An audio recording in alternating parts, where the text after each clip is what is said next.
Railway के जो कीर्तिमान हैं उनको भी दिखाते हुए कैसे अलग अलग तकनीक के जरिए भारतीय रेलवेज अपने नए विकास पथ पर आगे बढ़ रही है और अमृतकाल में भारतीय रेलवे की क्या यात्रा होगी उसका एक अवलोकन इसी रेलवे स्टेशन पर भव्य टर्मिनल के एक हिस्से में किया जा रहा है, जिसका अवलोकन इस वक्त प्रधानमंत्री नरेंद्र मोदी कर रहे हैं। जैसा कि आपको पता है कि उत्तर प्रदेश में अभी तक के इतिहास में पहली बार रेलवेज का 100% इलेक्ट्रिफिकेशन किया गया।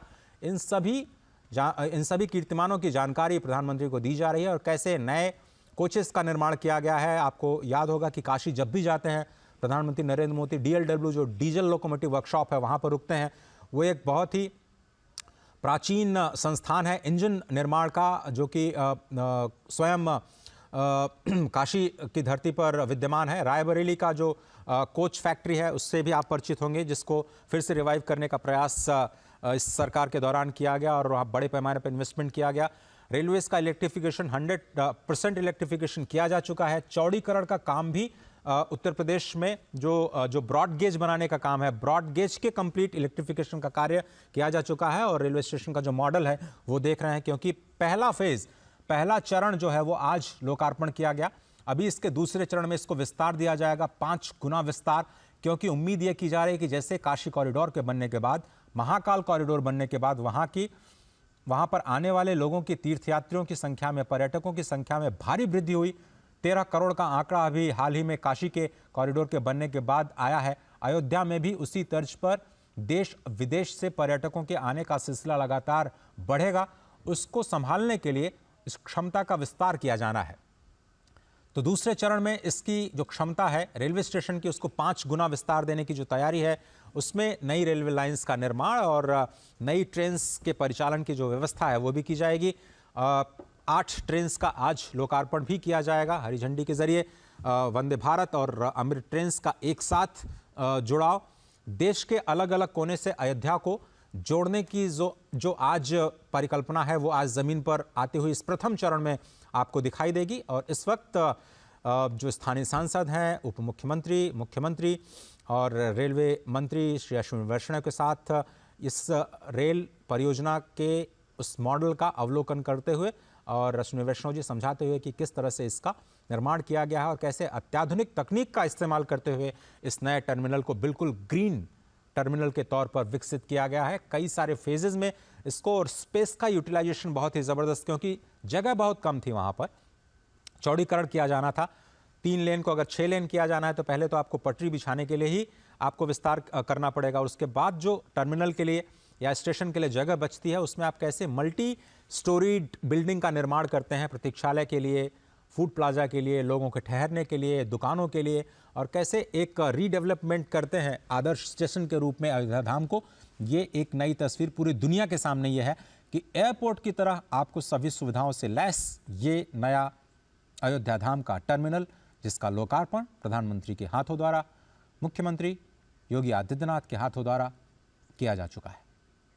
अश्विनी मिश्र हमारे साथ जुड़ रहे हैं। अश्विनी, ये जो नया रेलवे स्टेशन बना है उसके बाद क्या कुछ तस्वीर बदलेगी और कैसे 1 से 1.5 लाख लोगों को संभाल पाएगी अयोध्या? अश्विनी या फिर परिसर है जी। और ये सबसे बड़ी विडंबना थी अजय, यहाँ कहना बेहद प्रासंगिक होगा कि फैजाबाद जंक्शन मेन जंक्शन होता था, अयोध्या हाल्ट होता था, अयोध्या सेकेंडरी जंक्शन होता था। आज अयोध्या धाम जंक्शन पूरे अयोध्या जिले का सबसे सुव्यवस्थित और सबसे सुंदर जंक्शन बन चुका है। और सबसे बड़ी बात यह है कि आज यहाँ वंदे भारत और अमृत भारत ट्रेनों का यहाँ से परिचालन किया जा रहा है, जो कि इस पूरे क्षेत्र के लिए सौगात होगा। देश को और दुनिया को यहाँ जाने वाले पर्यटकों को नई अनुभूति प्रदान करेगा। ये पूरा का पूरा विस्तारित नया मॉडल भगवान श्री राम को समर्पित ही है। भगवान श्री राम के मंदिर से समर्पित जो वास्तु है उसी का उपयोग करते हुए इसको बनाया गया है, लेकिन इसमें आध्यात्म के साथ साथ आधुनिकता का अद्भुत समन्वय है। जबरदस्त लॉन्च बनाए गए हैं, एयरपोर्ट जैसी पूरी की पूरी फील आती है। प्रथम चरण का ये काम निश्चित अभी कंप्लीट किया गया है। इसे भव्य तरीके से आज प्रधानमंत्री नरेंद्र मोदी ने इसे लोकार्पित किया है, राष्ट्र को समर्पित किया है, राम भक्तों को समर्पित किया है, देशवासियों को समर्पित किया है। और सबसे बड़ी बात अगर देखें तो ये अयोध्या धाम जो जंक्शन होगा, ये अब आने वाले वर्षों में मुख्य अयोध्या धाम स्टेशन बन जाएगा। अयोध्या का जो करंट स्टेशन है और जो अयोध्या से आगे अगर देखें, जो गोरखपुर से आएंगे लोग, वो रामघाट एक स्टेशन पड़ता है, वहां पर उस विस्तार किया जा रहा है। रामघाट स्टेशन से अलग अगर देखें तो अयोध्या स्टेशन, आसपास के दर्शन नगर स्टेशन, सारे गुप्तार घाट की तरफ जो स्टेशन पड़ता है, इन सारे स्टेशन का इस तरीके से विकास किया जा रहा है कि जो श्रद्धालु, क्योंकि अयोध्या के मुख्य भगवान श्री राम के मंदिर सही कहा आपने जी। जंक्शन की तो आने वाले समय में पर्यटकों का, श्रद्धालुओं का जो दबाव होगा वो अलग अलग स्टेशन पर डेवलप किया जा सके। अत्याधुनिक सुविधा, शानदार एयरपोर्ट जैसी फील देने वाला ये अयोध्या धाम का स्टेशन है। इसमें क्रेश है, इसमें फर्स्ट एड की सुविधाएं की गई हैं, लाउंज इसका बहुत बड़ा है, इसमें एस्केलेटर लगाए गए हैं और सबसे बड़ी बात जो एक संवेदनशील अप्रोच दिखती है, सुगम भारत का दिखता है। सब जगह रैंप बनाए गए हैं। वर्तमान सरकार के कार्यकाल के अगर पहले देखें तो हमको आपको अपने माता पिता बुजुर्गों को या फिर वृद्धों को, रोगियों को स्टेशन पर ले जाना एक बहुत बड़ी मशक्कत होती थी, लेकिन सुगम भारत अभियान के साथ साथ एक संवेदनशील अप्रोच को देखते हुए समस्त दिव्यांगों के लिए, समस्त बुजुर्गों के लिए, रुग्ण रोगियों के लिए ऐसी व्यवस्था की गई है कि उन्हें तत्काल प्राथमिक सुविधा से लेकर हर तरीके की सुविधा अगर वो कहीं यात्रा में है तो वो हासिल की जा सके। देश भर के रेलवे स्टेशनों में ये दिखता है और अयोध्या धाम निश्चित तौर से एक आधुनिक और आध्यात्मिक परिक्रमा का ही विस्तार है। अजय, तो अगर आप रेलवे स्टेशन को केंद्र बना करके वहां के आसपास के जो आध्यात्मिक स्थल हैं उनकी यात्रा को थोड़ा सा जोड़ने की कोशिश करिए। अगर कोई पैदल यात्री वहां से उतरता है तो राम जन्मभूमि, हनुमानगढ़ी, गुप्तार घाट या फिर नया घाट जो बना हुआ है, अगर पैदल कोई जाना चाहता है किस तरह से प्लान कर सकता है। सुगम्य भारत का आपने जिक्र किया, शायद श्री राम भव्य राम मंदिर जो बन रहा है वहां पर भी बुजुर्गों के लिए विशेष व्यवस्थाएं की जा रही हैं।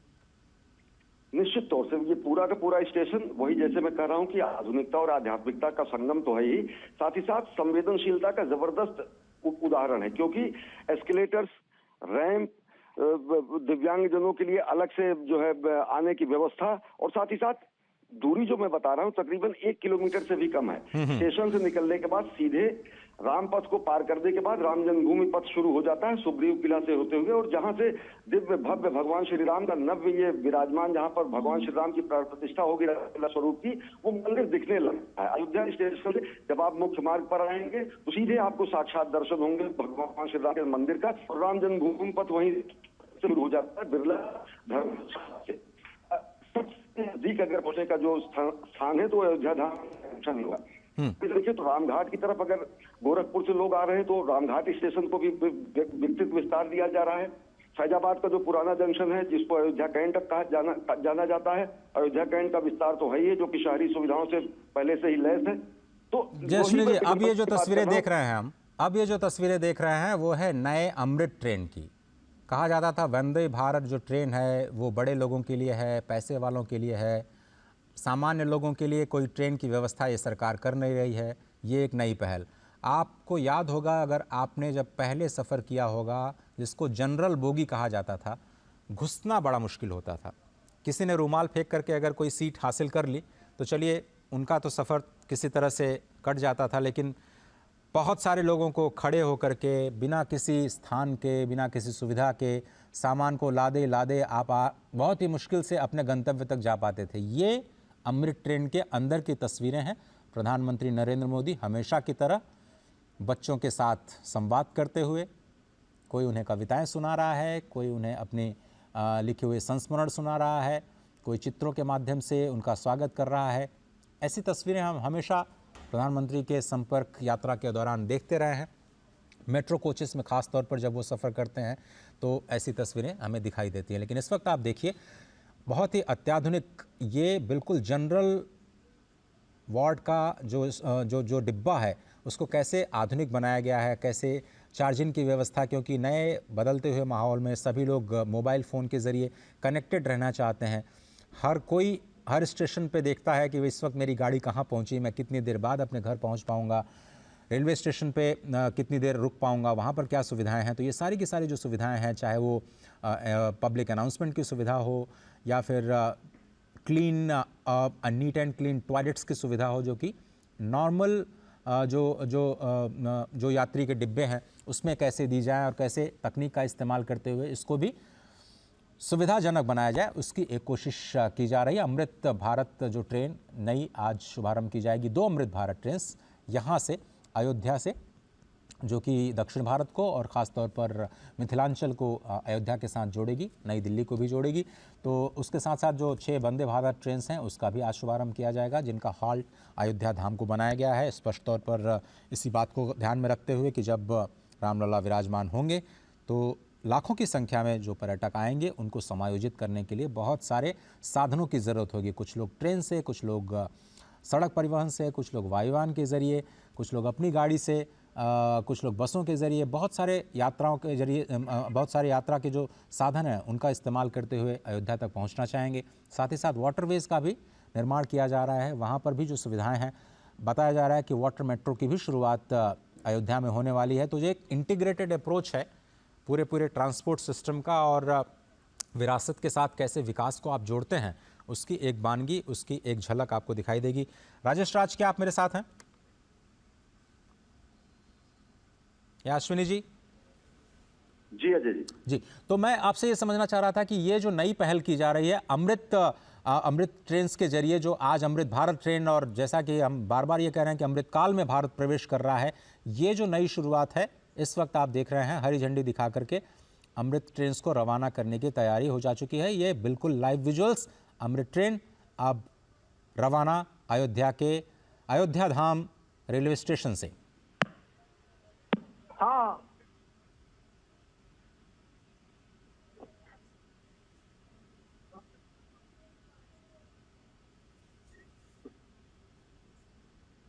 करतल ध्वनियों के बीच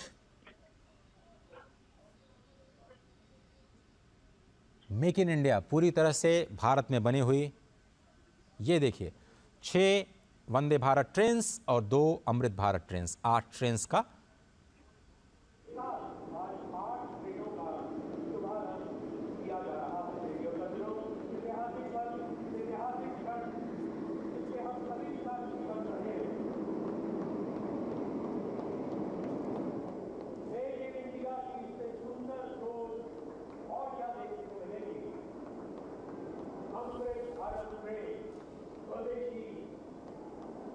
अपने भारत की ट्रेन अमृत काल के अंदर चलाई जा रही अमृत भारत ट्रेन।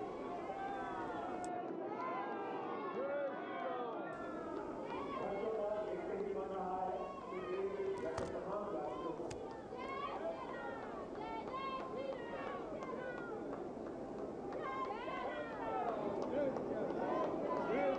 प्रधानमंत्री जी अपने द्वारा दिखाते हुए और ट्रेन रवाना होते हुए सभी देख रहे हैं,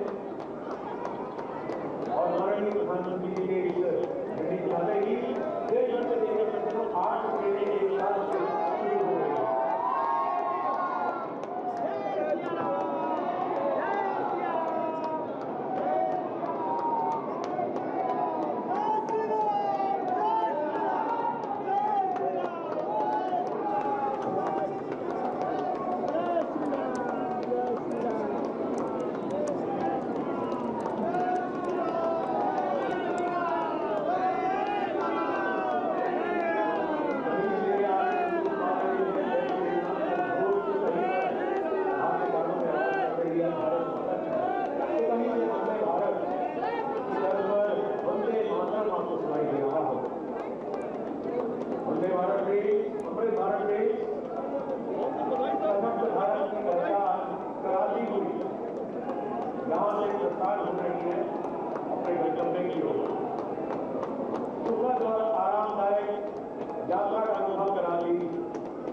अमृत भारत में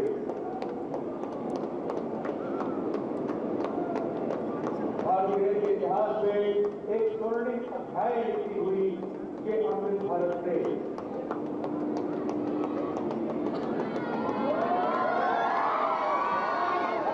माननीय प्रधानमंत्री जी के उस सपने को एक इंडिया के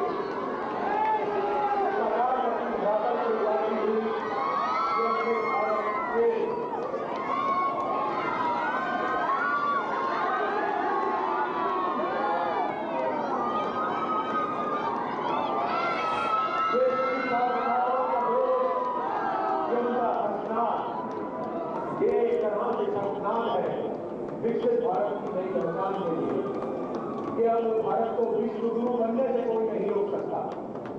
ये विश्वास था कि अमृत भारत के स्वदेशी निर्मित भारत निर्मित अमृत भारत के प्रधानमंत्री जी सभी का अभिवादन स्वीकार करते हुए, उनकी हौसला अफजाई करते हुए हाथ मिलाकर उनका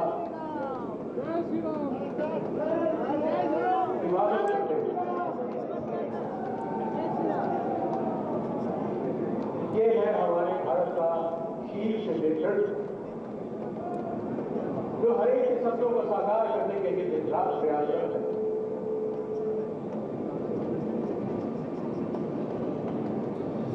हम आभारी हैं, हृदय से आभारी हैं, आभार प्रकट करते हैं भारत के यशस्वी प्रधानमंत्री जी, जिनके आगमन में आज इस धरा पर इतिहास बचा है।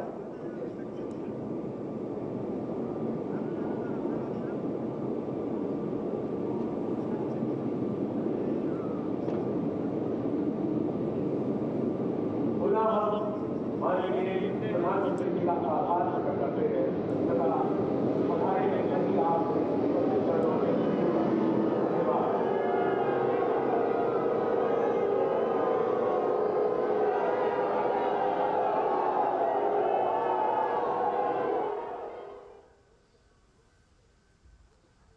अयोध्या धाम में 8 ट्रेन की जो सौगात है वो मिल चुकी है। स्पष्ट तौर पर आपने देखा कि 6 वंदे भारत ट्रेन और 2 अमृत भारत ट्रेन उनको भारत को समर्पित किया गया।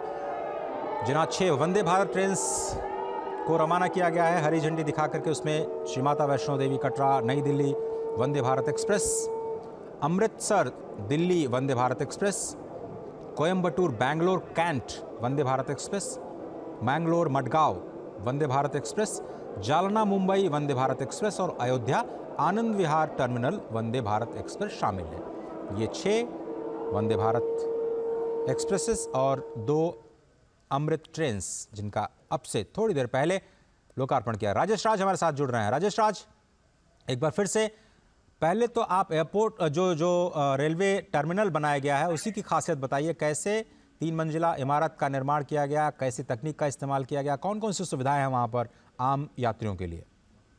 देखिए, जो एयरपोर्ट पर जो सुविधाएं अजय बहाल की जाती हैं वो तमाम सुविधाएं वहां पर हैं।